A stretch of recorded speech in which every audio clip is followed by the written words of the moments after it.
creative, you're a martial artist, you're an entrepreneur, you're a dancer. How do you stay grounded with all of these labels and all this busyness that you've curated intentionally in your life? That's a good question. I feel like that was the first time I've meditated on camera, so that was nice. Firstly, thanks for that. But I think meditation is definitely a big part of how I stay grounded. And it's not always stop and close your eyes and breathe. Like sometimes it's going for a run, or it's boxing, or it's dancing. Like those are ways that I stay grounded, or I stay I guess just locked in on whatever I'm doing, just being present. You know what I mean? Yeah, it feels like a lot of things when you say that, and you're like, you're doing this, you're doing that, you're doing a lot of things, but I'm really only doing one thing at a time, though. You know what I mean? I'm not doing them all at the same time. Yeah. It may look like that, on the surface, but like really, like I'm just there whenever I'm doing something, and I just like doing stuff. So whether I'm here at a podcast, or I'm dancing, or I'm filming something, it's like I'm just there, and I guess that keeps me grounded. So being focused in Yeah, everything that you're doing, one thing at a time. 100%. Yeah, just giving all my energy to that thing. Just doing the best that I can at that step, and then again, and then again, and then looking back, and then seeing where it's gone. How do you deal with distractions these Distractions, days? bro, I get so distracted. Yeah. It's hard, man. I think just like being kind to myself, like some days you're on and you're super locked in, and other days you're just getting distracted every 2 seconds. But that's okay. Like I switch it up. I go do something else. I go see what's calling, like what am I actually being drawn to? Why am I getting so distracted when I'm trying to do this thing, whatever it is? I think being able to take a step back and, switch gears and change it up is something that helps me anyway. Yeah, you're right. Sometimes it is very hard. Every 2 seconds, and I have to put a lock on my Instagram app. Yeah, I have a 15-minute lock. Yeah. That I'm always like, all right, Just 15 minutes? It's 15 minutes, and every time it goes off, like I might be like, remind me again in 15 minutes sometimes, or I'll just be like, all right, get this out of here, get this out of my face. This is too much now, I think. Yeah, sometimes you need that to keep yourself accountable. Otherwise, you just be doom scrolling. You know what I mean? Yeah, for sure. And look, these days I'm really curious on the word creative, right? I'm trying to lean into it. Yeah. But I don't wear the label of being a creative, right? I'd say I am creative, but am I a creative? That's the tension I'm holding at the moment in myself. But I'm seeing for yourself, you wear that really well, right? You're a creative. Tell me about it. That's deep. I guess I don't really think about it like that when it comes to creativity. You know what I mean? Yeah. I feel like everyone can be a creative. Yeah. Everyone is creative, but whether you wear the hat or not doesn't really change the fact that you can be creative. Do you know what I mean? And I feel like as we get older, a lot of people lose that. They're like, oh no, I'm not creative. I'm not like an artist. I'm not painting paintings, or I'm not, dancing in YouTube videos. Like that doesn't make me, that's so creative. But I feel like, every time you do that, you build up like a different layer of like who you're not, and like what kind of, I guess, like titles you identify with, I guess. But I think for me, it's just like, I just like doing the thing. You know what I mean? And I like being creative. I don't like being creative. Do you know what I'm saying? Yeah. So it's always like that first for me. But yeah, I do understand, like as you get older, a lot more judgment comes in sometimes. You know, you start comparing yourself, you know, especially with creative stuff. I get it. Like Yeah. so much awesome videos out there, so many awesome photography accounts. And so you go out and you start taking photos and you're like, I'm not a photographer though. Do you know what I mean? Yeah. But Yeah. photography is just, it's an art in itself. Like you just go out and you just shoot, you know what I'm saying? So I feel like sometimes we can get a bit too caught up in the labels that you forget to just do the thing. It doesn't really matter at the end of the day. And I think for me, that's why I always kind of go back to like, I feel like I'm just like an artist, but at the end of the day, man, I'm just a human being, bro. Like I'm just doing what feels right for me at the time, and everything else kind of stems from that. But I never want to be like locked into just being a creative, you know what I mean? Like whether it be creativity or even like business or like something new, like I don't know, sculpting. I guess that's still creative. What's not creative? Accounting, you know what I mean? I guess it can be. You know what? Anything can be creative. Eh? Accounting can be very It can creative. be. And you massage the numbers to appear I know some some way, very creative accountants. Magic accounting, creative accounting. Yeah, we all know a few 100%. of them. Yeah. So I feel like, man, you are definitely a creative because you know you're doing hella creative things.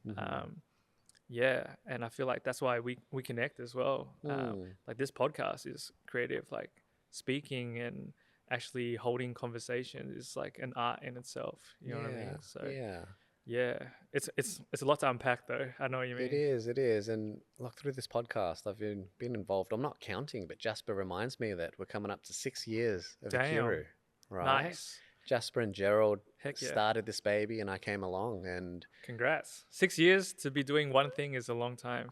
Yeah. To be doing anything, you know, consistently.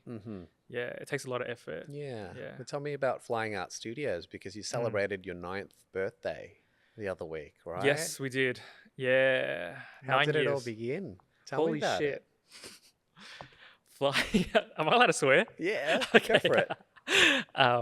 Damn, man. Flying Art Studios. Bro, flying art, you know, flying comes from my background in martial arts. And we've spoken about this like off camera, but you know, my dad teaches Vietnamese martial arts. And so when I was born, I like went straight into it. It's like, you're going to go train. And it was like, kind of like karate, kung fu, a lot of like very like traditional like katas and forms and just hella discipline, it just teaches you a lot about respect, you know what I mean? And so there's always like flying kicks and flying elbows, and you know, I'm a big like Bruce Lee, Jackie Chan fan. So flying kind of comes from that, right? That kind of aspect of like, yeah, martial arts and I guess that whole realm. And then art is just my love for art, you know, like fine art, visual arts, dance, movement art, like anything when it comes to like just expression, like that's my thing. So flying art, it's all about like elevating art. So at the end of the day, the goal is to really uplift other artists, not just myself, but the creative scene here in Melbourne. So Flying Art Studios, that's where the name comes from anyway. And that was in 2016 when we first kind of kicked things off. I just finished film school. And I was like, fuck, what do I do now? You know, let me go apply for some jobs or, you know, film was always something that I was just kind of naturally good at and I enjoyed, and a place where I was like, you know what, I'd love to one day just work on a film set. Like that would be cool. Like, you know, when you're trying to figure out what career or what path you want to go down. Yeah. I was like, all right, you know what would be like a good way to spend my time? And I think if I can be on a film set, like fucking holding a coffee or like holding a light or like anything, you know what I mean? That feels like just a fun place to be. Like, and it's crazy because, you know, here we are now on a film set, you know, recording. I'm in front of the camera, which is a bit different, but this is where I want to be, you know, like creating films, telling stories, connecting with other just people. And I've met so many amazing business owners, artists throughout the years. It's been a crazy 9 years, but it's been a hell of a journey, and I'm really proud to still be here, still creating, still running the business, and then connecting with new people that are on like similar journeys when it comes to creativity. Also, a lot of Vietnamese Australians that I've been Yeah. connecting more with lately. Guys like Nam and Jay. It's been super dope to have flying art as like my baby, like this business that has essentially flown meats to different like areas of like the world, even and just helped me connect with different people, and I've learned a lot about myself through this business. And all the ups and downs, all the challenges, all the setbacks have made me who I am today. So that's what flying art is, I guess. So the flying art started with fly kicks and aerials and big Not power literally. Well, moves. actually, kind of literally. My grad film was an action film. Yeah. So I would love to choreograph like fight scenes and that kind of stuff. I've always had a fascination with martial arts and especially fight choreography. Jackie Chan, Bruce Lee, Jet Li, those guys. Even like Jason Statham, the athleticism, the creativity. And I feel like if you watch our films, you'll see a lot of movement, you'll see a lot of energy, combined with dance and the way that music is timed with visuals and the feeling that you can get from watching visuals, seeing it all come together. I just love movies, man. I love watching scenes play out, people acting. Seeing that and just how a movie can change someone's life. It can change your whole perspective, right? That's right. Yeah. Like someone can go out of cinema and completely flip the way that they view something. So it's always been interesting to me. What's been your standout movie that has shaken your life? Then? Shaken my life? Yeah. A standout movie that's shaken my life? I feel like there's so many. I mean, Tarantino is like one of my favorite all-time directors. I'm sure a lot of people's favorite directors, but when I discovered him and I discovered movies like Pulp Fiction and Reservoir Dogs and Inglourious Bastards, I'm like, what the fuck is this? This is beautiful. It's like poetry, you know what I mean? The dialogue, the music, it was just cool. And Tarantino, Scorsese, like some of my favorite directors, and the way that they share these stories and sync that with the music and the feeling that you get from watching something like that. As soon as I started seeing those kind of movies, that shit just has changed my life, man. Yeah. And for me, have you seen the movie Requiem for a Dream? There's these 4 stories of drug use, essentially. Right. I know it, but I don't know if I've actually sat down and watched it. Wow. Okay. Yeah, the storying element, the visual element, and all of that as well. It just, that's the movie that's shaken me. Right. How did it actually shake you though? I remember, I think it was school holidays at one point. I was 16 or something, and I was watching it just before I'd gone to bed. And as you do, I think the crescendo of it, the build up, and the 4 different stories independently, but weaving into the end and joining forces at the end. And it was visually and thematically just very shocking at the same time. It's introducing prescription drug use, for example, and showing the negative impacts of how that could make somebody addicted as well, right? Bro, that, I don't know why, but Requiem for a Dream just reminds me of every single trance event out there. Do you know what I mean? It feels like a trance event or something along those lines. There's a song, Mark Sixma, Requiem. Yeah, all right. That must be this it. This is like 2013, 2014, 15. Right. Big trance music. Yeah, big room trance. Did you ever go to like trance events? Yeah. Yeah? You did? I feel like you would. You're Vietnamese Australian, aren't you? Yeah. That was a fun time. Yes. Right? Yep. It's a common experience. Oh, yeah. There's a lot of Asians at raves, and it still is. A lot of Asians, a lot of drugs, a lot of sunglasses, a lot of Vicks. Exhibit A. Not me. I haven't been in a while, but yeah, man, Asians seem to love trans events, Mm, and I definitely see why. Like the euphoria, you know what I mean?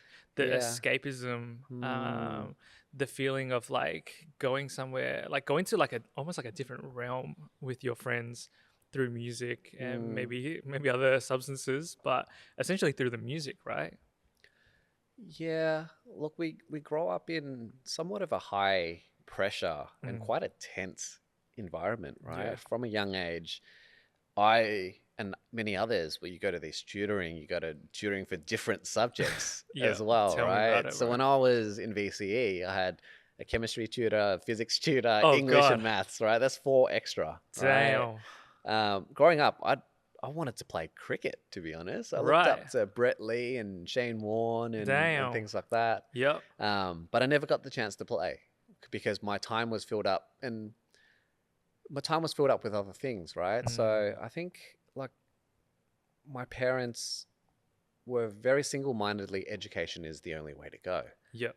But I wish I had, hey, go out and do fly kicks and things like that because that adds so much of another element to it. And yeah, Mm, growing up high pressure, but also, yeah, just having that pressure on you to perform and to make the most of this opportunity and to pay your dues in the way that, hey, your parents came over with nothing. yep. You gotta do something and make their sacrifice worthwhile. And 100%. so going into a trance event and being uh, let go of all pressure and Mm, all expectations to have lights shining in your face, to have happy people dancing and hugging, yep. it's addictive for that very reason. Yeah, I can see that for sure. I feel like, yeah, we all have a very similar upbringing, especially, people that were born here, having refugee parents. It's like you just have this like sense of, I guess it's kind of like guilt. It's kind of like you owe them, you owe the world to them. Um, you just find yourself like always kind of going back to that. I don't know about you, but do you feel that? Mm, Like you kind of just think about it mm-mm-mm. sometimes and you're like, damn, like my parents actually came here from a war torn country. Like they were literally escaping a war. And they left everything to start a new life. And then here we are, in Mm, Australia, not having to deal with any of that. And it's like, well, what kind of sense of responsibility do we have here now to our parents? And so, yeah, that pressure I can definitely see like a lot of people really take it on board, and that's everything. They dedicate their life to paying back their parents essentially, mm, um, and at all costs too. Sometimes at the cost of their own passions and their own dreams. You know what I'm mm. saying? So I guess to bring it back, when you go to a trans event, it's like you're kind of being able to live your dream in a different way. It's Hmm. like you get to feel this sense of joy for yourself, and I think that feeling of happiness is what a lot of people strive for at the end of the day, right? Hmm. But sometimes, when you're grinding and you're hustling for your parents, you may not feel that fulfillment. You may not feel that joy. It may Hmm. feel like the right thing to do because you're doing something for them. And that's what they have asked of you. And that feels good too. There's Mm-hmm. nothing wrong with that because I get it. But sometimes you feel like you're missing something, right? And yeah, it's hard when you say no to yourself, you know? Hmm. Yeah. But on that trance element as well, Mm. it's in community, Oh, right? yes. Like me and my Vietnamese Australian mates, like a whole pack of us get a maxi taxi Oh, and yeah. you all get in together and it's this limited frame of controlled chaos Yes. that's there as Controlled well. chaos. You're Yep. laughing, you're screaming, and it's a lot of fun. It's a But beautiful thing. I'm also curious because as a Vietnamese filmmaker, Mm. right? A lot of people, there's this stereotypical, um, the lawyers, the doctors, people get pushed down that route because those professions contain prestige. But it's not just for Vietnamese Australians or Asian Australians, but for ethnic kids, Yes. really, right? But how Yes. did you get into filmmaking at the start? Because, and then also pursue that in film school, like Yeah. straight out of high school, right? It wasn't straight out of high Nah. school. No, it was definitely not. It was a journey to get there. I'm not like that person that was like, when I was at a young age, like I always loved filmmaking and I just, Yeah. found that I was like, I was just living life, figuring it out. My parents, were very like academic focused, like make sure you go to school, get good grades, finish year 12, just finish year 12. And that was like a lot of my thing. They didn't put too much pressure on me, but it was always like, make sure you go to school and get educated, and just be a good person at the end of the day. So I was always like, quite studious. I enjoyed learning, but learning the things that I enjoyed. Do you know what I mean? So yeah, after year 12, I was like, what the fuck do I do now? Like what happens after this? Like, and then I went to uni. I actually went to Monash and I studied marketing first. That was my first like course out of school, because that's just what you do, right? You just go to uni. You go to uni, So yeah, I was studying. I was like, all right, let me try and get into a good uni. So, thankfully I got there. I got into business marketing at Monash. Started uni. I was like, what the fuck is this place? I was struggling to make friends. I was like, this is just weird. I'm like, I don't have to go to class. Then I just stopped going to class. Then I started partying. That's when I started, really getting into the Asian clubbing scene. Yeah. But I kept deferring because I was like, this is not what I really want to do. Like I'm interested in marketing. I'm interested in business. I always knew that I wanted to do something in that realm. But after 3 years of like going there, deferring, I was working at Adidas and Foot Locker, just selling sneakers. And I was like, what the fuck do I do with my life? You know what I mean? I was dancing a lot too, making dance videos here and there just for fun because I enjoyed it. And then, one day I was like, you know what? It was my third time doing that same marketing degree at Monash. I was like, this is not it. This is not for me. Like, I need to do something that I genuinely enjoy doing, because I've always done better at that. Of course. In high school, I was studying art. I was studying like graphic design, even business management, even psychology. Those were the subjects that I was like genuinely interested in. So I always found that I would, just naturally do better. So I was like, you know what?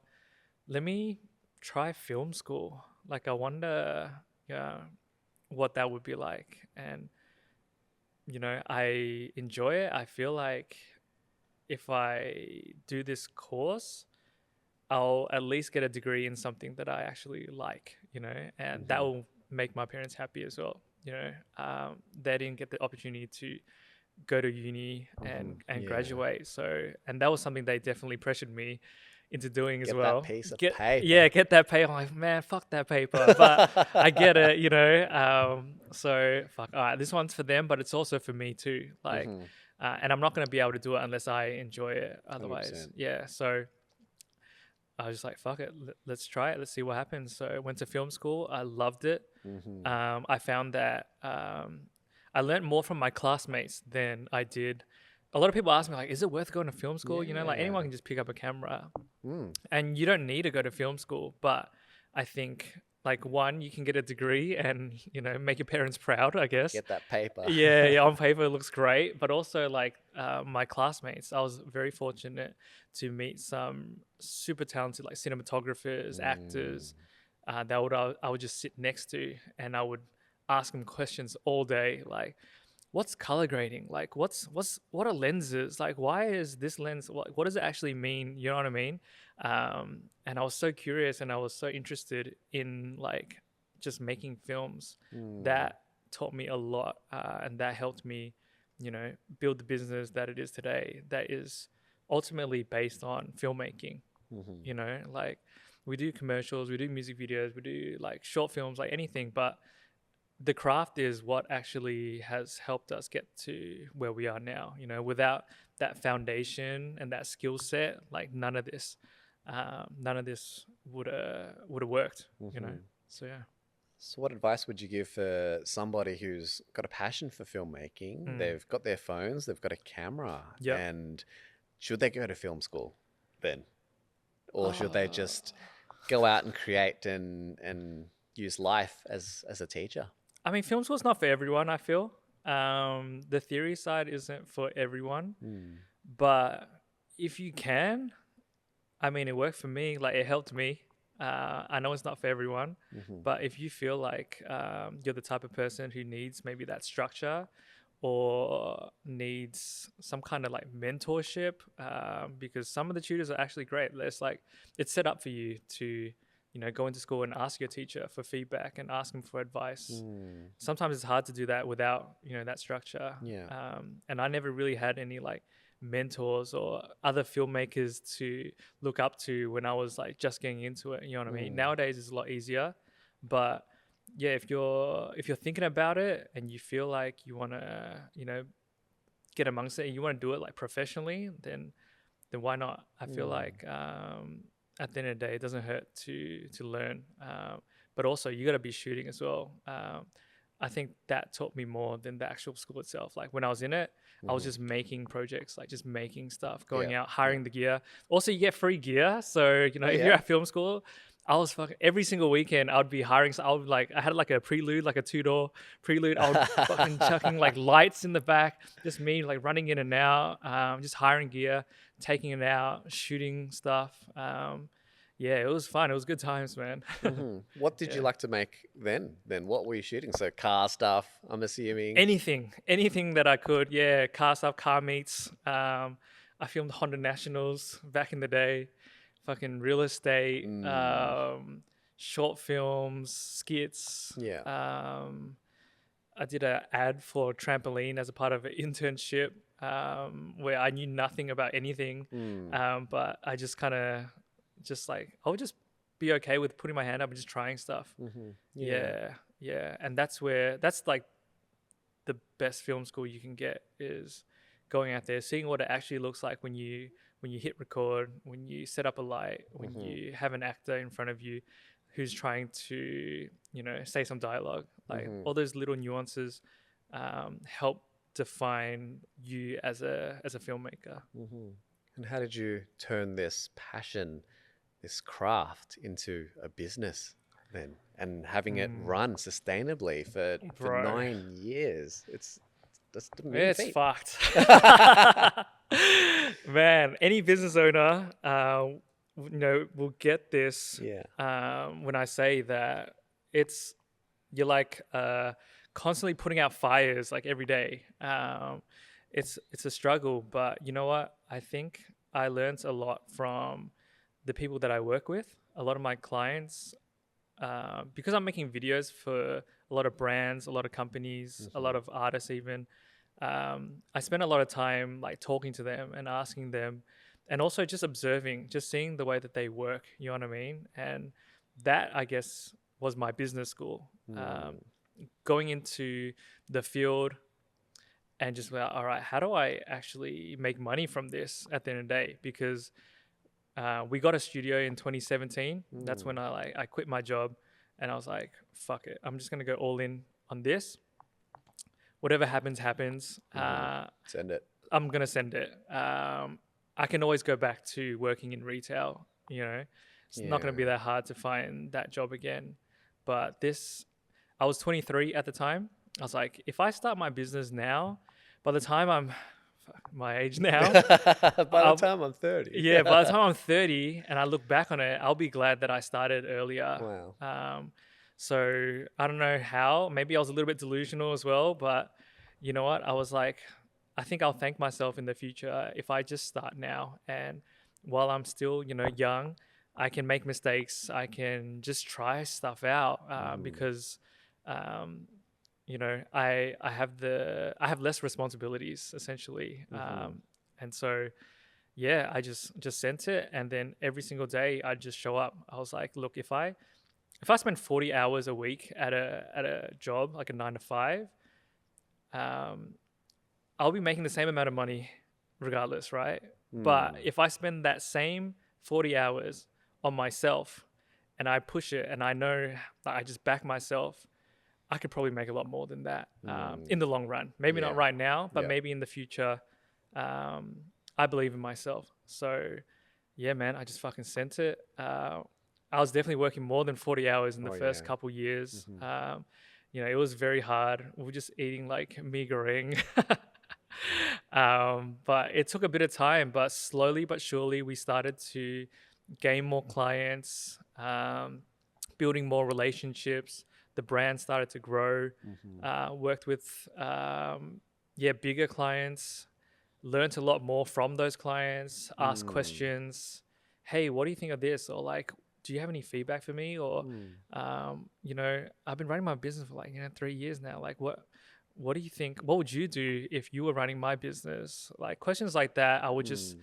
start to ask different business owners, because they almost became like friends. You know what I mean? And they Yeah. were more than happy to give me advice at the end of the day because I was making films for them anyway. Yeah. Yeah. So that would help me out. I would just constantly ask questions. I would just see what they were doing too, the kind of marketing they were doing for themselves, the Mm. way that they negotiated, the way that they paid their invoices, like everything. I would just like keep a tab on, Mm. and then yeah, man, just being patient over time. I knew that this is going to be a long game, but I'm in it for the long game. You know what I Hmm. mean? Yeah. And flying art is definitely something that is I've always seen as like bigger than me. So the goal is to establish something that can continuously inspire other creatives. And when you have like a vision or a mission that's like that Mm. big and crazy, you're just like, oh, you know what? Everything feels so small. It's like I'll figure this out. This is Mm. how. Oh, this has happened. Fuck, we'll figure it out. Yeah. Legal stuff. Let me go talk to my lawyer friends, or let me just learn, and then slowly I started developing other skills around the business, Mm. rather than just filmmaking. And just like filmmaking has its parts, cinematography, editing, color grade, business has its parts, right? Like the Hmm. finance, the operations, the sales, the marketing, Hmm. the HR. You know what I mean? Yeah. So yeah, I've learned a lot over the last couple of years, but because I've put in the time, you know what I mean? I've Yeah. I've just been there. So what else are you gonna do?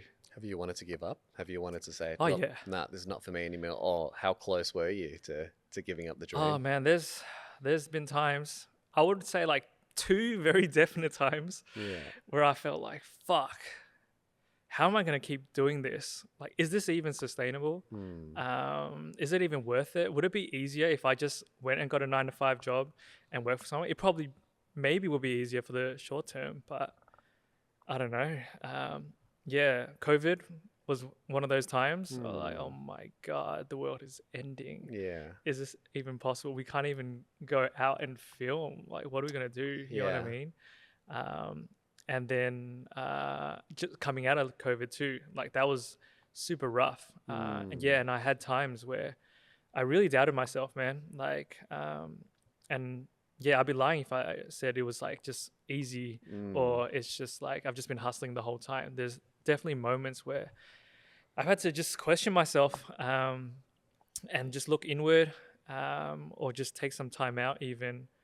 But I think um, there's this sense that I have of like, no, it's not the right time yet.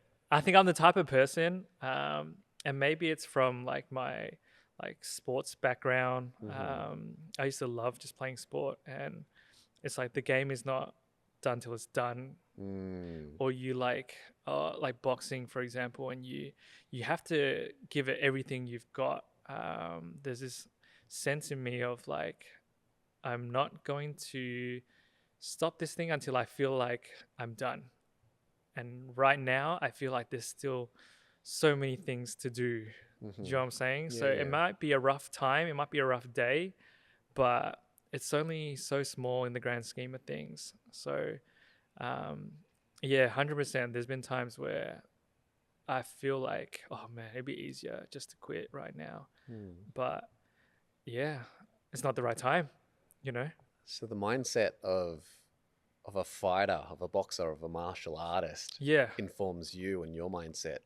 100%. I feel like the philosophy of martial arts is definitely the way that I kind of go about a lot of things. Tell me more. Yeah, the way that I go about just life and dance. I think the fundamentals of, you know, just learning a skill like martial arts has really helped me in the way that I go about everything. And I was thinking about this as I was driving here. Yeah.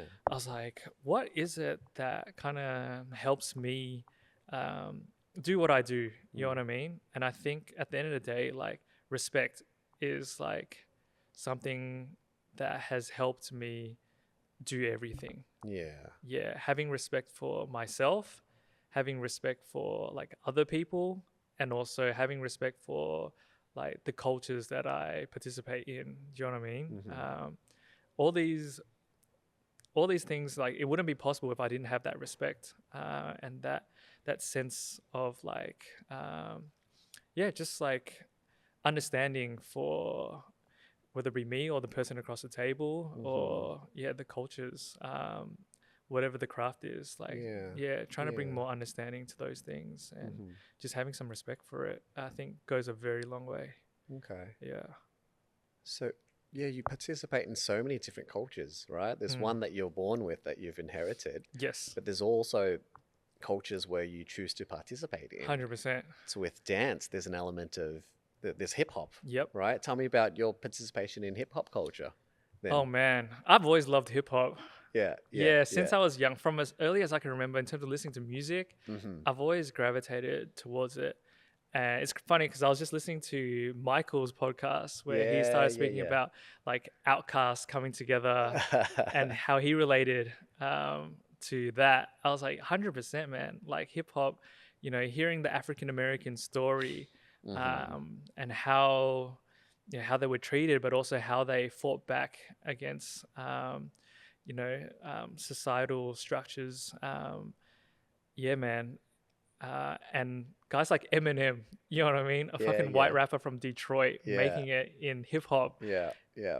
And doing what he did, you know, with Dr. Dre and 50 Cent, like seeing his story, 8 Mile, you know, when I was growing up, I was like, damn, like I really appreciate how it wasn't about what he looked like, but it was about his skill. It was about rap, and it didn't matter that he was like a white kid from Detroit. Like they gave him respect because he could fucking rap and he could battle, you know.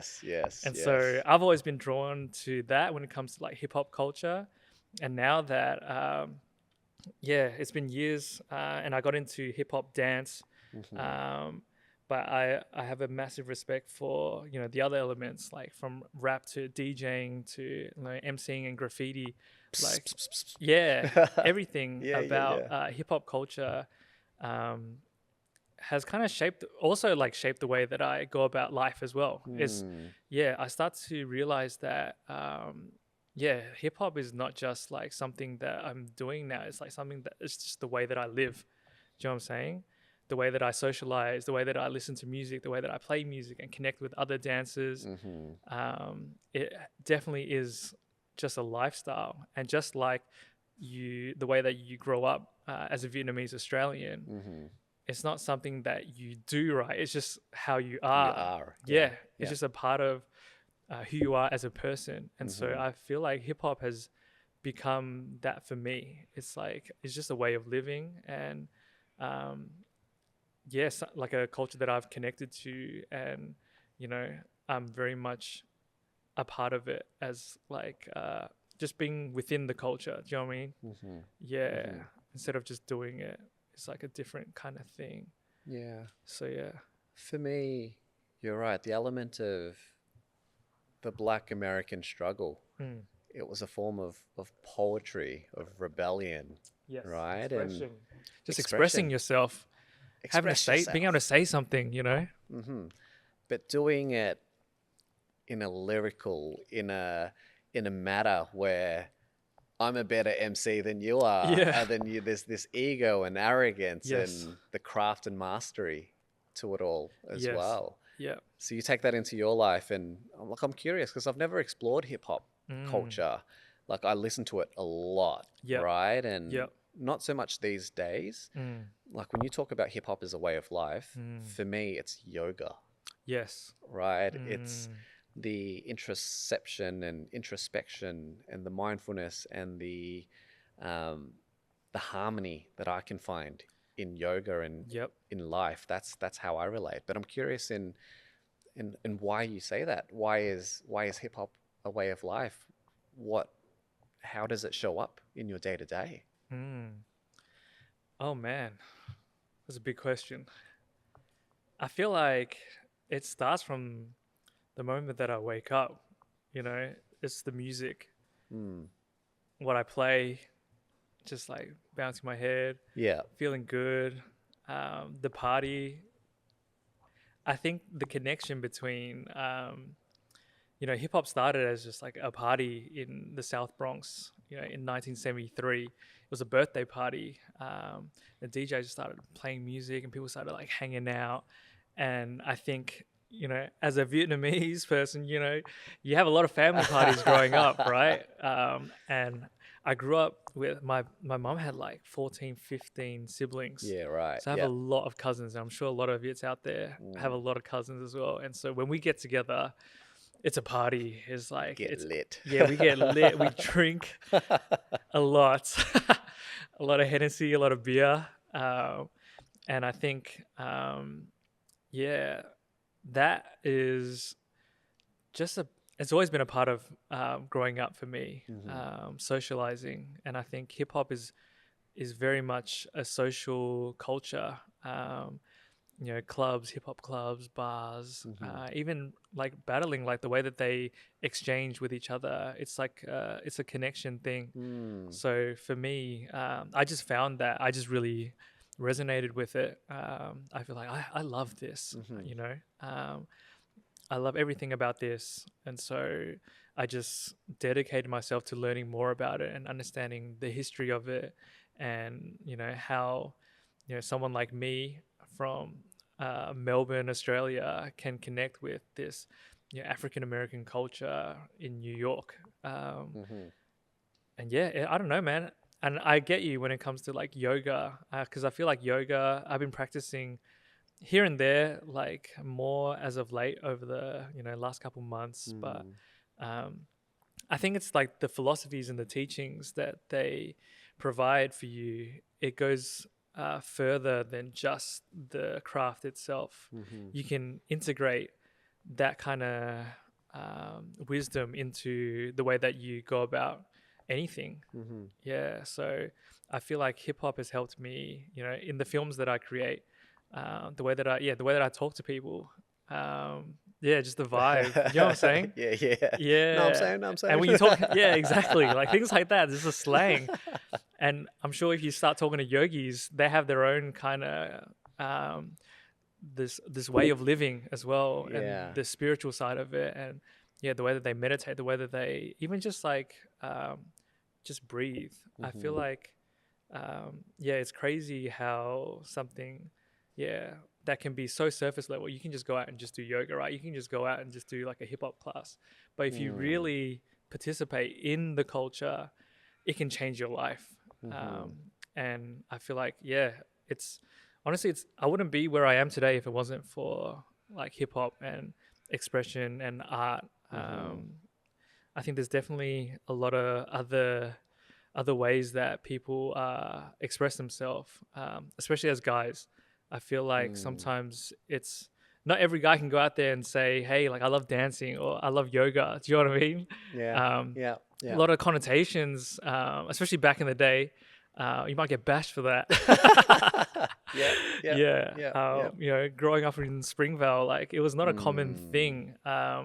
But I feel like being able to release these emotions that I have through art, even through martial arts, it gave me a more like positive outlet for my feelings. And not everyone has that. You know what I mean? Like I grew up around a lot of guys, as you will know. Springvale Sunshine. We kind of briefly spoke about this, but there was a lot of gangs back then, especially, and especially in the early 2000s. A lot of fights and people just wanting to prove themselves, I guess, or let out this energy in a different way.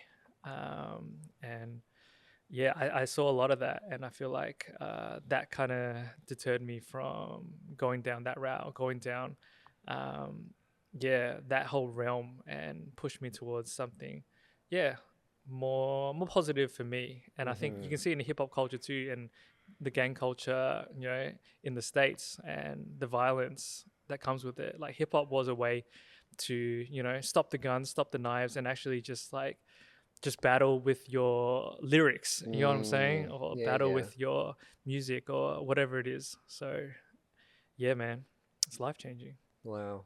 Yeah. Hip hop for me has been a way to, yeah, express my emotions in a part as well. Yes. You're right. Yeah, growing up in the western suburbs here and going to a boys' school, and I wasn't involved in any gangs myself, but it was all around me. Yes. These It's postcode everywhere. wars. Essentially, you represent your postcode and you go fight others in another postcode, really, and it's Yeah. led to death in young men, Yes. right? And Yeah. Unfortunately. and silly death. Yeah. And why I've started volunteering, I used to volunteer for the Western Bulldogs Community Foundation, supporting young African Australian people, 13 to 15 years old in school holiday programs, right? Nice. It was a way for me to get closer to the club that I love. I love my footy. Yay. Let's go. Western Bulldogs. We up. Are you a doggies man? Nah. Honestly, I've never been to an AFL game in my life, but I want to. Yeah, real? never. Yeah. I've always wanted to. That's like on my bucket list. Like I live in Australia. Like fuck, why haven't I? Let's go. Yeah. Let's go. Let's go. I'll sort it out. Please. But it's interesting, right? So there, I met a group, the African Youth Initiative, who do straight up incredible work over in Melton. They have a big warehouse, probably the size of this space here, and they run after school programs. They Nice. run employment programs, and they just have a positive place for young African Australians to come. Yeah. Right. Dope. But even then, there's that gang element. Yes. It's been informed by hip hop. They listen to you can listen to anyone, right? But there's so many subsections of hip hop and rap artists out there, right? I identify more with like conscious rappers who more cerebral, but also lyrically masterful, right? But there's guys out there who just talk about gang banging and slinging and it informs culture here because kids here also identify with black culture. Yes. Right? They share the skin tones. And then they start going into that gang banging side and then the revenge and the retribution. Knife crime is still a big problem here. Yes. Right? You turn on the news and there's still machete crime, machete violence. In shopping centers is wild. Yeah, it's wild. It's a problem for sure. Were you around that as a kid? I know we're rewinding like 10, 15 years back, but was that a part of your reality? 100%. Yeah. All the Lunar New Year festivals, that's where it went down. And I feel like I see a lot of resemblance between that and like what's happening today, in the shopping centers and whatnot. And, there's a lot of ego there. I can feel it, and I've been around it, and I understand. People want to be validated, or they want to make a name for themselves, so they do this shit in public, and it sucks because people get hurt, and I think I've always grown up around it, but I've always been the type of person to think about the repercussions of my actions. Do you know what I mean? Yeah. It's like, all right, something might be happening now, but like where is this going to lead us at the end of the day? Like what kind of impact does this actually have on the person in front of me or the people around me? And so I think there's always been, maybe it is still the martial arts upbringing at the end of the day. Like when you know how to fight, it's like different. Like you know what you can do, and you know the kind of damage that you can inflict on someone. So you kind of like don't feel the need to, in a way. And I think a lot of fighters that you talk to, you'll see that they're just like the nicest people, because they don't have anything to prove. They don't have like, you know. So yeah, it's unfortunate that it's still happening today, but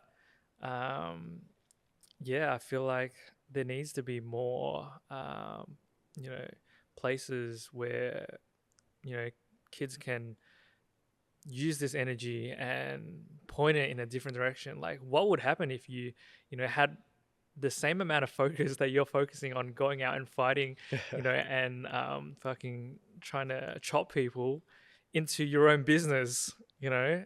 Like, how different could that make your life, not just your life, but your family's life, like everyone around you? Like, if this same energy was pointing towards something more positive, do you know what I'm saying? And if that rippled over time, because yeah, people get influenced easily, and you know, there's one kid who's, you know, trying to be hard, you know, or trying to prove himself, and then that domino effect, and then you have a gang, and then everyone just that peer pressure. Yeah, I've seen it go bad, and I've seen people unfortunately like not get out of it, and I have some friends that have actually like taken their own life, that I grew up around, and you know, rest in peace. I feel like, yeah, it's a dark hole to go down, you know what I mean? So yeah, being around it and seeing that kind of shit, seeing the way that it plays out, like I know like you don't want to go down that route, you know what I'm saying? So yeah, man. I feel like it's gotten better, especially for Vietnamese Australians. Yeah, I was talking to Kit the other day, after he did his Danny Rants podcast. You know, shout outs to Scarlett and Yum Sing.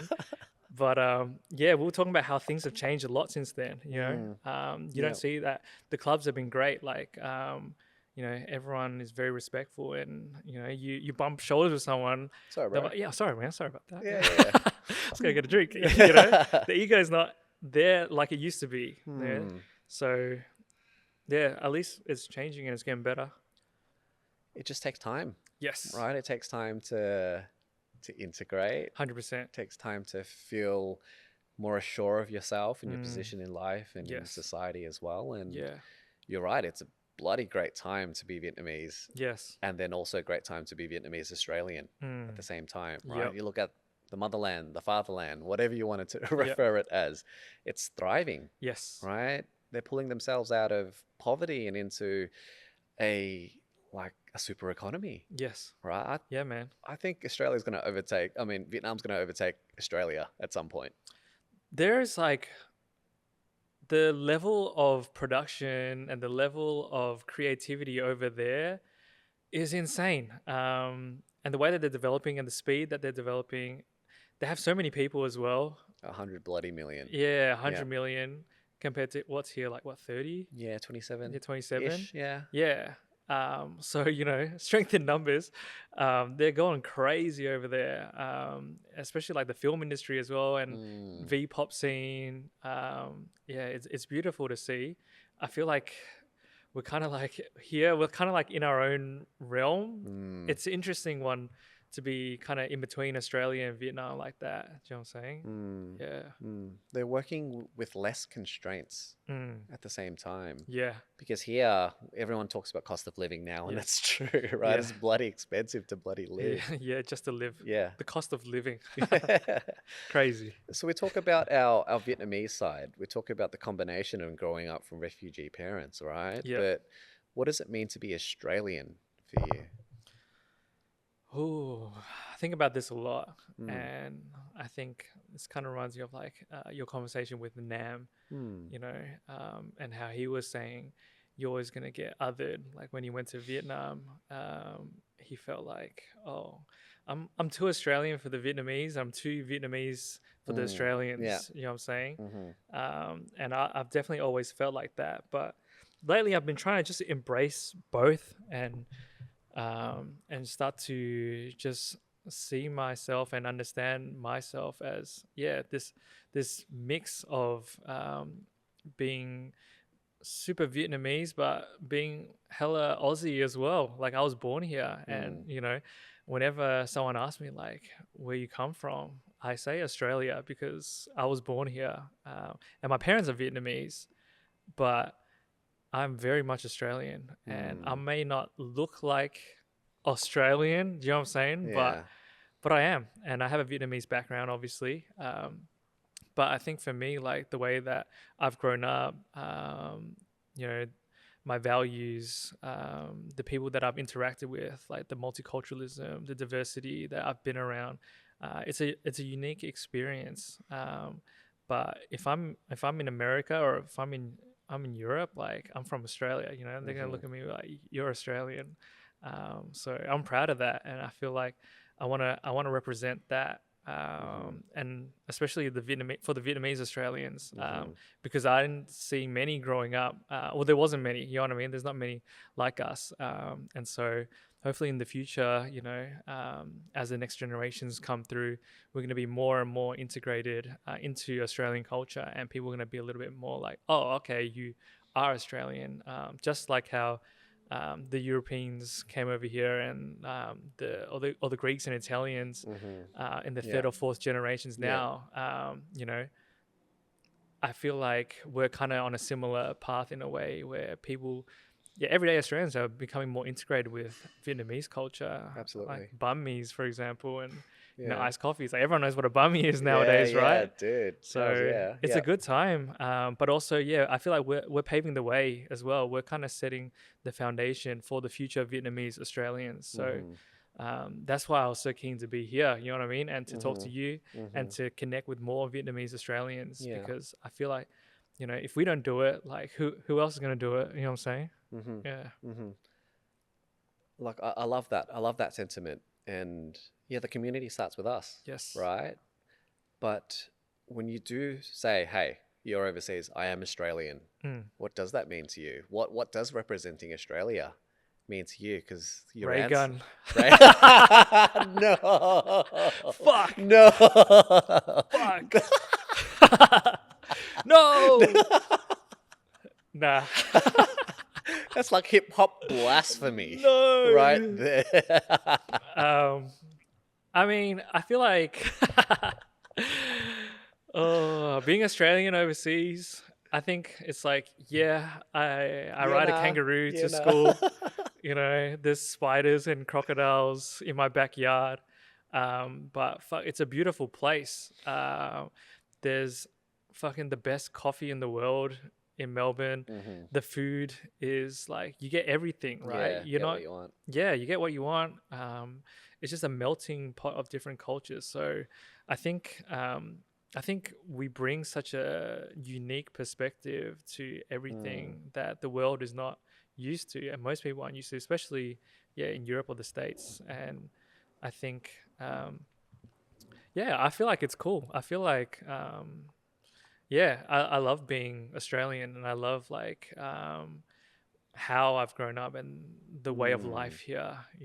I think it's a beautiful balance of like work, but also just enjoying life, which is very different to like that hustle culture in America sometimes, which I definitely like can connect with, but also I really appreciate the way that people just value living here as well, and not just working, but the family life. And I guess they call it the lucky country for a reason. Right. And I feel like we are super lucky to be here. Especially when you look at the rest of the world and what's happening. We're so far away. We're shielded. Yeah, we're shielded. We're on this random island. A random big island. Random big ass island. Continental. Yeah, like what are the odds of us being here? But we're very lucky, and we have a lot of opportunities here. And the cost of living is tough, but it's a lot tougher in third world countries, you know what I'm saying, to make a living. So That's true. yeah, man, I'm Yeah. blessed to be Australian and to be Vietnamese Australian as well. So what I'm hearing is like our laid back culture of Mm. sorts, right? Like Yes. also taking the piss. What does it Yeah. mean to be Australian for you? Ray gun. I love being able to just talk shit with people. You know what I'm saying? Like I'm in a dance crew as well called Bass, Yeah, yeah, and it's yeah. a group of guys, and you know, we've all been dancing for 10 plus years, and everyone is fucking amazing at what they do, and so talented. But when we come together, it's like we're just fucking around for like a good 90% of the time, just fucking roasting each other, just like kicking back. Oh, I'm gonna go punch a dart outside. Yeah, I'll be back. Yeah, we're gonna go have a drink. Yeah, yeah, yeah. And they're like, all right, we should probably get started now. yeah. All right, let's do something. But it's the experience. It's like, what fun would it be if you just went there, you got the job done, and then you just dipped? Like, I feel like I love the fact that we can, be working, but have a laugh, and enjoy ourselves and not take it too seriously. You know what I'm saying? Yeah. Yeah, it's cool. That's what I love about Aussie culture Yep. as well. But one thing that keeps getting mentioned when you talk about Aussie culture and the insidious nature of some elements is tall poppy syndrome. Yes. Have you had much experience with that? Have people trying to cut you down, or you've just been in respectful environments? I feel like when it comes to tall poppy syndrome, and like crab mentality. Your crab bucket mentality. Yes. Everyone talks about Australia as having that, and it's definitely ingrained, I feel like, in the culture a bit as well. But I feel like personally, I don't know if many people hear it a lot, like, or no one's going to come to your face and be like, hey, what do you think you're doing? Like, who do you think you are? To your face, anyway. Do you know what I'm saying? Yeah, yeah. But I feel like there is this sense of like, when I put myself out there, and even when like my own thought process of me like judging myself, like, who do you think you are, like, to be creating content and to sharing your story, like, do you know what I mean? I feel like sometimes I do it to myself, but at the end of the day, it's bigger than that, and I feel like when you actually create something, you never know who you're gonna inspire. And actually, one of my friends said that to me, because I do think about a lot, tall poppy syndrome, like fuck, like like people feel that feeling of like people not wanting you to succeed. Do you know what I'm saying? Or people feeling like, or just having this sense that, oh, maybe is it possible that people don't like me shining, or I feel like I'm showing off. Do you know what I mean? That kind of mentality. But then I just scrap it, and I'm like, you know what? I remember one of my friends came out to me, and this is actually one of the guys that unfortunately took his life. And so he came to one of our events, and we had like a party, and he was like, hey man, like, I love what you guys are doing. I love what you guys are. I love that you guys are sharing stuff. Keep doing it. And it was so small, and it was just a little compliment, but that always like stuck with me. That you never know who's watching. You know what I'm saying? You never know. Yeah. And I'm usually that person too. Like I'm watching, and I'm like, I get inspired by just small things. Somebody just making a video like, hey, I'm such and such, and this is day one of me doing da da da. And it can feel cringe and it can feel lame when you just start out. And I've been there before. And when I watch back like old videos of myself, I'm like, fuck, what am I doing? But those small little showcases of yourself go a very long way sometimes. And you never know who you might inspire, or whose life you might change by simply putting it out there. Yeah. So now I get it, but I'm just the type of person to not let other people's like thoughts dictate the way that I live. You know what I'm saying? And I always want to be the guy to support the next person Mm-hmm. and see everyone succeed. Because at the end of the day, like, I feel like the world is a fucking big place. You know what I mean? It's And massive. somebody's There's 8 success. billion bloody people in Yeah. the world, right? Yeah, like you don't lose anything from seeing someone else win. You know what I'm Mhm. saying? Yeah. So why not support each other? Why not help each other grow? Because at the end of the day, like we all grow from that. Mhm. Like you don't get anything from just like shitting on somebody trying to do something. Do you know what I'm saying? Like, what do you get out of that? Does that actually make you feel good to just be like, oh, like who do they think they are? You know what I'm saying? Like, I never understood that mentality. Yeah. Yeah, I feel like it doesn't really serve anyone. But it's out there. Yes. It's invisible, but we all know it's out there. Yeah. Right. And like yourself, I also self augment my actions in anticipation of who do you think you are, Yeah. or you hold back a little, Yes. right? Yeah. And it's doing us a disservice because yes, when you put art out there, you put your content out there, you put something out there, your writing, your poetry, whatever it is, you're subject to judgment. Yep. And it's just the nature of the beast. Yes. But at the same time, you're right, you don't know who's watching. You don't know who you're inspiring as well. And yeah, this journey or this podcast, that's why, yeah, there's times where I'm like, oh, is this the right thing? Right. And it's good to have accountability Yes. as well, and Yep. work with someone. And yeah, it's nice to know that there are people listening, there are people watching, and we're creating positive impact. Bro, as well. 100%. I was actually thinking that as well. Like before I came here, I was like, man, I gotta give you guys your flowers for running this thing and actually, creating a platform where artists like myself can come on and share our stories.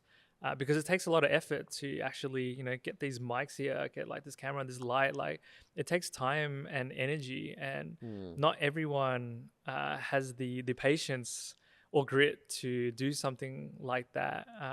And yeah, man, I want to say like thank you for doing this. Yeah, it's a super dope thing, and yeah, seeing the long lists of podcasts that you guys have done, the work speaks for itself. So yeah, man, you guys are doing a super dope thing. It's Thank cool. you, man. It's very Thank cool. you. Yeah. And it's like when you put content out there, a lot of people are metrics driven. Yes. I've stopped looking at the analytics, to be honest. Whether that's a good thing or a bad thing, I'm just like, nah, likes are not. It's not. It's not what you want to get paid in. No. Right. No. Yeah. How Doesn't pay the do you bills. how do you deal with that? Likes ain't cash. That's what people say. Um. Likes is not love, but I don't know. Yeah. Yeah. I think there's like two ways of looking at it. I think one is like from the business approach. And if you're starting like a business, at the end of the day, it doesn't really matter how many likes or views you get, as long as you're connecting with the right person. So one of my clients actually told me like, bro, it doesn't matter if you have 1 million followers or not. Like you only need one person to hit you up, and that could be your client for the rest of your life. Do you know what I mean? True. It's just one view. So that always stuck with me from a business perspective where, all right, fuck it. I'm just going to keep posting stuff and sharing what I do. Yeah. Because, you never know. You only need one. It doesn't matter.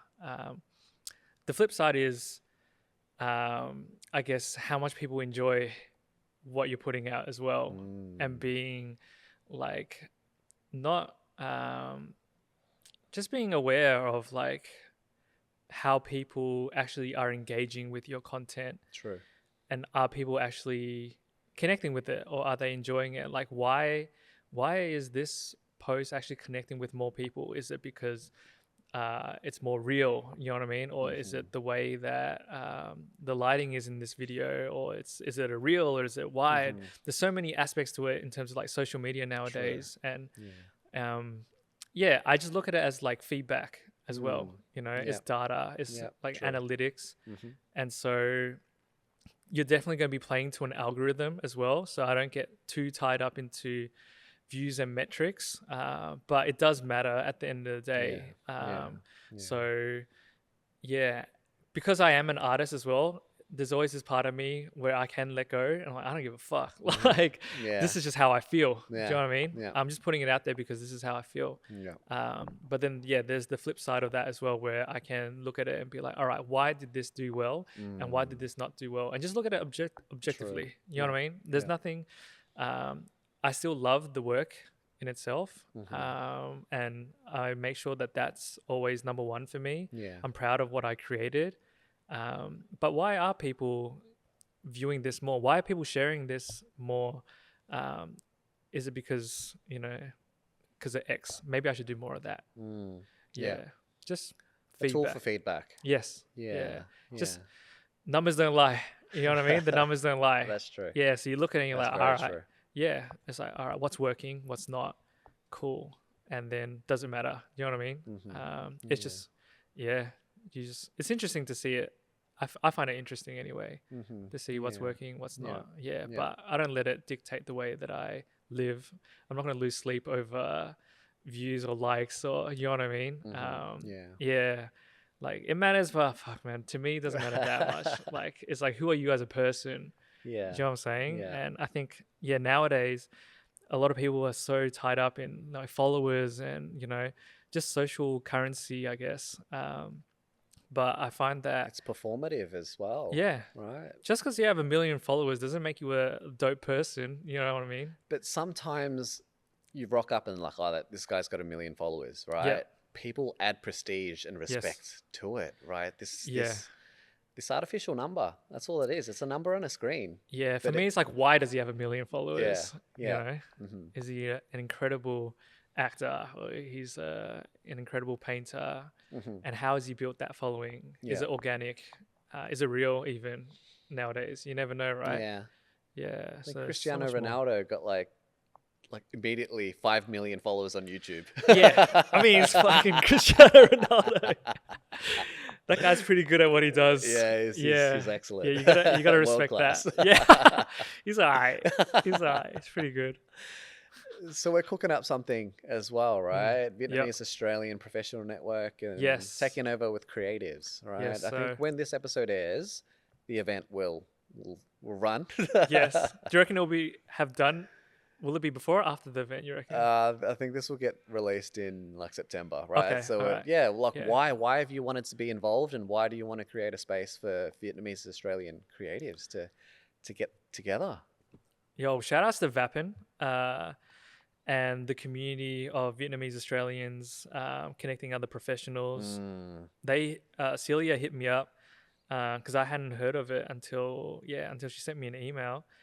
And we did the first event, was it last month or 2 months ago maybe? Yeah. That's where I met yourself. Yeah. Yeah, we wouldn't be here if it wasn't for that. Yeah, and I saw your podcast with Nam, and I'd been just hanging out with Nam or connecting with him since last year. And I just felt like I hadn't really connected with many other Vietnamese Australians that were in the creative scene, or even just other like professionals in general. Like, the only other Vietnamese Australians I'd hang out with are like my mates from like high school, or guys that I grew up with, guys or girls that I grew up with. So yeah, I think that event was eye-opening for me to see like professionals and what they were trying to do for the community.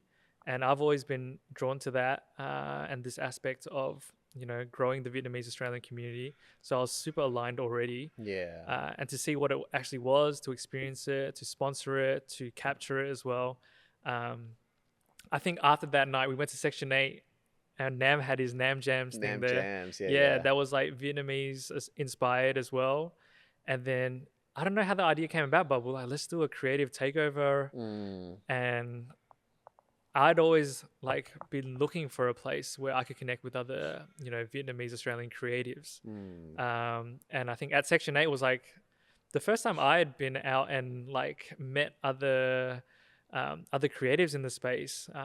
But with the same background, with that same Vietnamese fucking vibe, And it felt like a family party. It felt like I was just hanging out with my cousins again.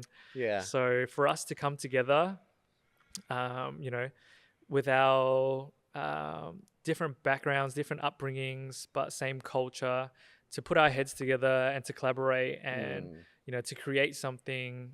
August 30th, we're looking at doing it. I'm just going to share. We're looking at doing it at fucking Yum Sing, and to have Kit, one of the OGs who, grew up in the Southeast as well, around Keysborough, like myself. And to be running Scarlet for 11 years and to run Yum Sing and to have him share his business advice with other Vietnamese Australians and kind of like pay it forward, and to be able to help curate that is something that is like very special to me. You know what I mean? That's something that I feel like I would look back on, in years' time and be like, fuck, like I was really proud to be a part of that and to help instigate that and to help bring people together. So it's pretty cool, man. But it's hard yakka at the same time. Bro, it's fucked. Running an event is fucked.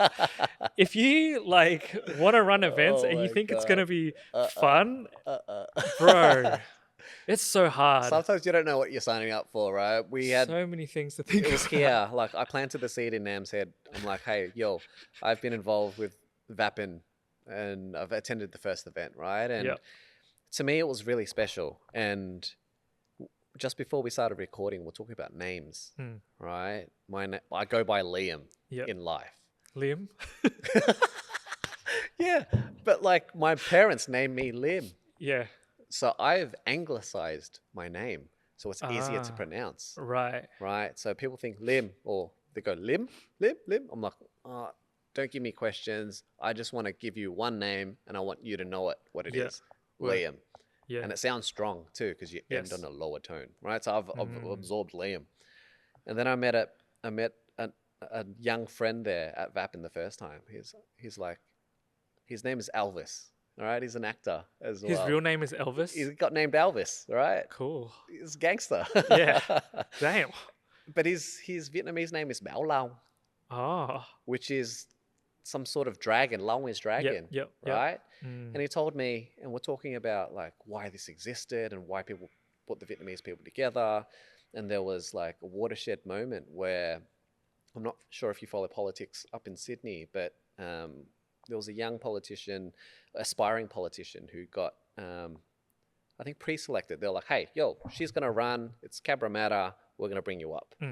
And then the federal government parachuted a white lady who lived in the eastern suburbs. It's like, all right, you're going to be here now. You're going to run this seat. Right. And it was just like, it's called parachuting because... That's fucked up. Yeah, it was messed up, right? So that's why the Vietnamese community in Cabramatta was like, hey, screw this. I'm not going to let this white woman come in and then lead our electorate and be our representative. Yeah. And so that's why Dai Lee, who's our Vietnamese Australian federal member for parliament, or Fowler, she's up and running and she's won 2 terms in a row. Dope. Right? Okay. So we started talking about that. And then I'm like, yo, yeah, I've been watching, I've been listening, and I thought it was special. But Elvis told me to reclaim my name. Whoa. Right? And I was like, whoa, that's crazy. I still haven't done it, but no, actually. How do you reclaim your name? You just go by Lim. Right. Or Ya Lim, right? That's what my old man named me, Ya Lim. Right. Ya is my middle name, but it's Wing, Ya Lim. And you go by like your middle and your first name, right? Yep. So Ya Lim would be my name then, I guess. Right? Yeah. But it's like you. Yeah. Because you use G. Yes. But I see it on LinkedIn, you use the accent. The one with the diacritics as well in there. Yeah. Yeah. I think I hadn't done it till maybe a couple of years ago. I would just always go by David Nguyen, David Nguyen, David Nguyen. There's so many David Nguyen's out there as well, you know what I'm saying? You're a dime a dozen. Yeah, bro. But I was always like, and we're talking about this off camera, I was almost like ashamed to tell people my Vietnamese name. I'd always get teased in high school, and I think that just comes along with like a whole fucking there's a lot of unpacking to do with like the racism that you experience growing up here. But yeah, my Vietnamese name is Minh Tri. But my parents and my family would just call me Dre. My mom would just call me Dre. So that was always like my Vietnamese name. And yeah, I don't know what hit me. Just one day I was like, you know what? I want to like differentiate myself a little bit from all these David Nguyen. It's kind of hard to find me on LinkedIn actually. You know, if you type in David Nguyen, fucking yeah, it's kind of hard to find me. So from a business perspective, it's not great. Yeah.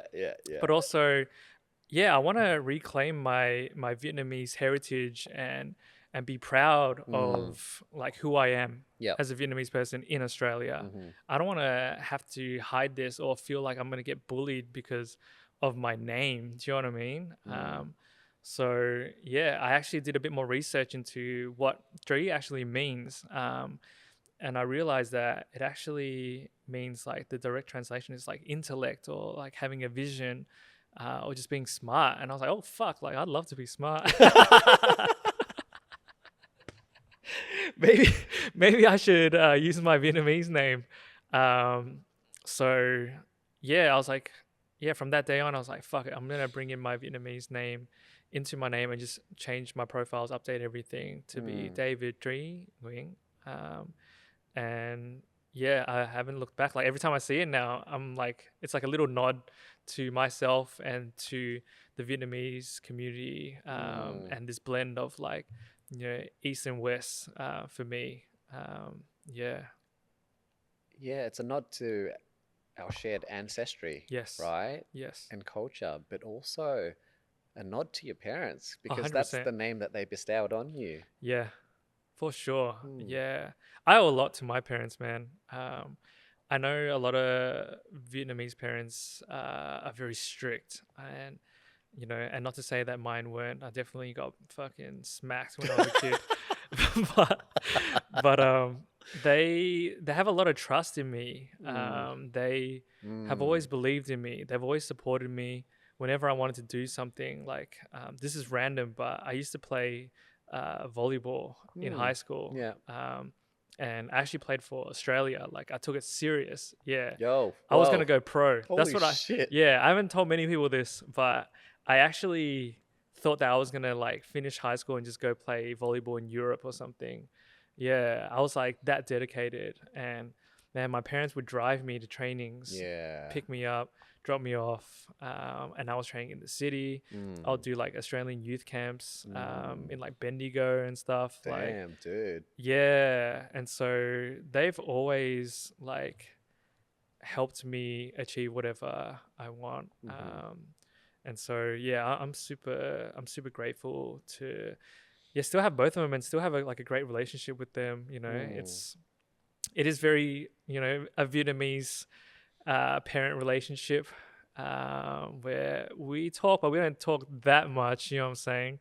But I know for a fact through their actions that Always, yeah. you know, yeah, they're always supporting me and they're always in my corner, no matter what I do, whether I'm starting a business or I'm dancing, even if maybe it's not what they want me to do. You know what I'm saying? They're still open-minded enough to be able to still just like be proud of me. You know, even though I'm not a doctor or a lawyer. I'm sorry. I'll be a terrible doctor. Even when you're thanking them, you're apologizing to them. Like, sorry. I'm sorry I did you wrong. I'm not a did doctor. you wrong, but I know you're proud of me. But I think for them it's always been like just be a good person, you know. And that's something that I try and, you know, as simple as it gets, just be nice to people. Here's an Aussie one for you. Don't be a dickhead. Just don't be a dickhead.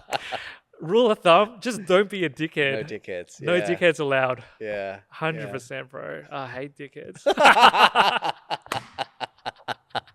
That's a good place to leave it, right? Dickheads. Yes, just don't be a dickhead, honestly. Yeah. You'll go a long way. Yep. So when we wrap up our podcast, we like to end with our 3 questions. Oh, okay. So our first one is, what are you grateful for, David G? What am I grateful for?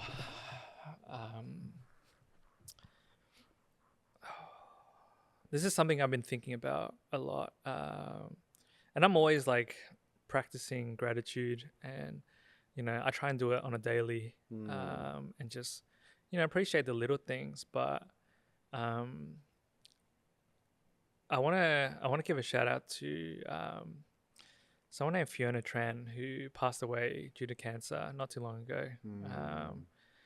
And she grew up in the same like year level as me, around like that Springy area. And a lot of people from the area will know. You know when you just know people when you're coming up in high school? She's friends of friends Oh, right. of mine. Oh, right. Yeah. Yeah, I've seen tributes to her 100%. and her Gao Fo, which is, the notice. Yes. Yeah. Yes. Yeah. Yeah, man. I grew up with her in the area. And it's crazy whenever you see something like that pop up on your feed, right? Like someone that has actually passed away and they're actually gone now. And so that always like hits me like a ton of bricks.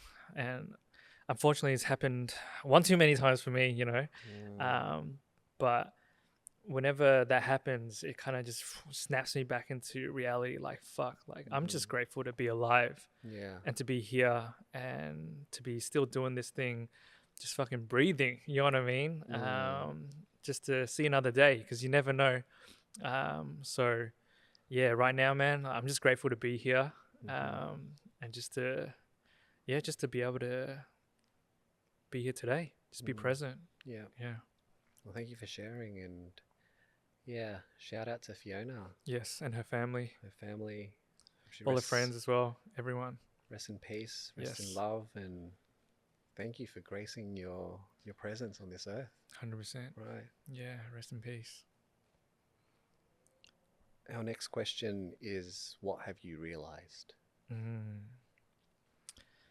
What have I realized? I've realized that after searching and studying and looking for answers, as cliche as it sounds, like I will always have the answers to what I'm looking for. You know what I mean? Like I could be asking somebody questions about what I should do or where I should go, but deep down those questions, I can already answer them.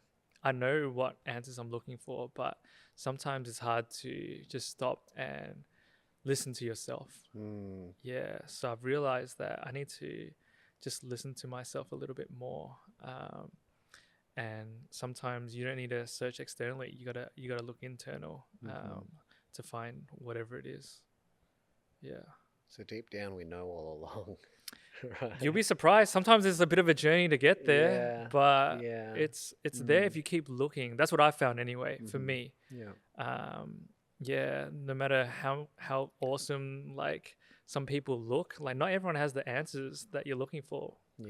Everyone has a different life. Everyone's different, man. Everyone has a different experience, and only you have been through what you've been through. So if you take the time to actually like question yourself or reflect, you'll find that for the most part, like you can help yourself. You know what I'm saying? Yeah. And so our final question, and you touched upon it just then, is what is a question that you ask yourself? Oh, what is a question that I ask myself? I think I'm always constantly asking myself, like, is this what I want to do? Is this what I want to be doing today? I wake up like, is this actually what I want to do, and what do I want to do today? Maybe like two questions, I guess, that I'm always at the back of my mind, because if I'm not in alignment with what I actually want to do, I can feel it, and I feel like that is not a place that I want to be. And it's not like I'm always in alignment with everything that I want to do, you know what I'm saying? But there's times when I catch myself and I'm like, oh shit, like, is this actually what I want to be doing right now? Am I actually like making the most of like my time? You know what I'm saying? And which goes back to like the first question is like, I'm just grateful to be here. Mm-hmm. Am I doing what I want to do now that I'm here? Do you know what I'm saying? Mm-hmm. So yeah, that's something that I'm constantly asking myself, and it's not always yes, it's not always no, but it's just something that keeps me on track. Mm-hmm. You know what I'm saying? Yeah. So how do people find you, and how do they find your work? How do people find me? Shit. Oh man, I'm around. You can find me on Instagram. Mm-hmm. I spend a lot of time there. David Flying Art or Flying Art Studios is my business. I also run PDHT Fam, which is like a dance crew. Mm-hmm. Yeah, man. Otherwise, I'll be out and about. I'm trying to network more. I'm trying to, go to these Vapin events, support other creative events. I love partying. So maybe you see me at the clubs. Oh, I love going out. Yeah, man, I love meeting new people, bro. So honestly, like online's great, and feel free to message me. I feel like some people always reach out and say, hey, like like I appreciate it. But nothing beats like in person, right? At one of these events. I love seeing just how we can connect, in real life. Mm-hmm. Yeah, DMs can go so far, you know what I'm saying? Yeah. So you can find me there on the interwebs. Cool. Or out and about in your cool glasses then. Out and about in these glasses that I got from Bali for like $2. Sweet. Oh man, yeah, I was telling you, I'm wearing these because I slept at 6 a.m. last night. So I didn't want to look too tired for the podcast, Got to look good for the cameras. And I'm like, fuck, what am I going to wear? My eyes are droopy. I'm going to look even more Asian than I normally do. Mr. Slanty Eyes. Oh my God. Yeah, man. But yeah, I wanted to make sure that I'm here, that I, took the time to, dress appropriately, because I feel like it matters, when you show up, the way that you present yourself. Yeah. So I wanted to show that, I genuinely care about being here, and I want to be here, and I appreciate you setting it up and having me at the end of the day, man. It means a lot to me. And so hopefully this is just the first of, many things that we do together, whether it be a podcast or the event, or like just anything creative. Hells yeah. Yeah, rising together, right? That's the motto. That's it, man. Yes. Thank you guys for having me. Yeah, thank you. Look, a joy and pleasure. Look, I'm looking at Jasper's face and he's nodding and smiling. And look, we went for shout out to Jasper, bro. Yeah, of course. Shout out to Jasper. Yeah, in front of the camera now. I'll tag you. Yeah. So look, an absolute joy. Absolute pleasure. So thank you again. Cool. Thank you, bro.